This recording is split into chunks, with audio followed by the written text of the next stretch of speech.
बहुत पुरातन काल की बात है, जब धरती पर धर्म और अधर्म में घमासान चल रहा था।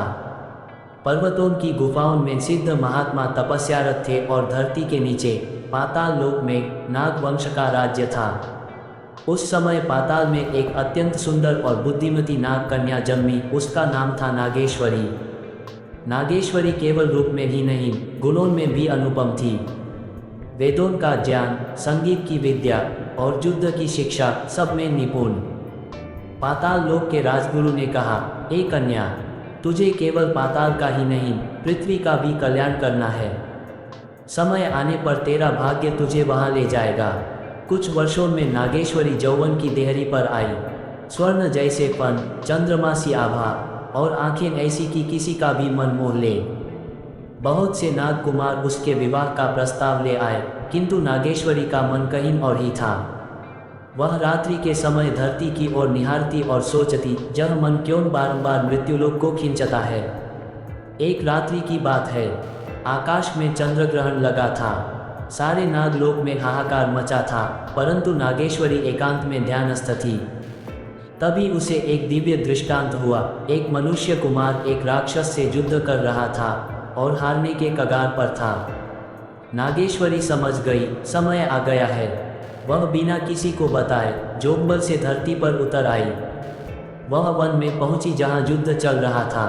वहां था राजकुमार अर्जुन, जो वनवास में था। एक राक्षस ने उसके भाई को बंदी बना लिया था और अर्जुन उसे छुड़ाने आया था। नागेश्वरी ने देखा, अर्जुन का पराक्रम अद्वितीय था, परंतु राक्षस मायावी था। उसने तुरंत अपनी नाग शक्ति का उपयोग किया। उसके फनों से निकलती बिजली ने राक्षस को मूर्छित कर दिया। अर्जुन स्तब्ध रह गया। देवी, आप कौन हैं? नागेश्वरी बोली, मैं नाग वंश की कन्या हूँ, मेरा नाम नागेश्वरी है। आपको सहायता की आवश्यकता थी, सो मैं चली आई। राजकुमार ने कृतज्ञता से कहा, हे देवी, आपके ऋण से मैं उऋण नहीं हो सकता। उन दोनों में धीरे धीरे स्नेह उत्पन्न हुआ। कई दिन तक वे वन में एक साथ रहे, शास्त्र, कथा और संगीत का आदान प्रदान करते रहे। परंतु भाग्य की रेखाएं सरल नहीं होती।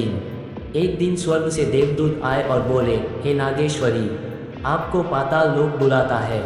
नागराज कुपित हैं कि आप बिना आज्ञा के वहां से चली आई हैं। नागेश्वरी ने अर्जुन की ओर, राजकुमार, मुझे जाना होगा, किंतु यह वचन ले जा रही हूँ कि यदि आप सच्चा प्रेम करते हैं तो 7 जन्मों तक मेरा प्रतीक्षा करेंगे।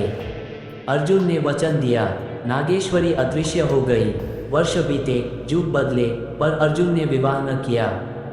वह एक महायोगी बन गया और अंत में हिमालय की गुफा में समाधि में लीन हो गया।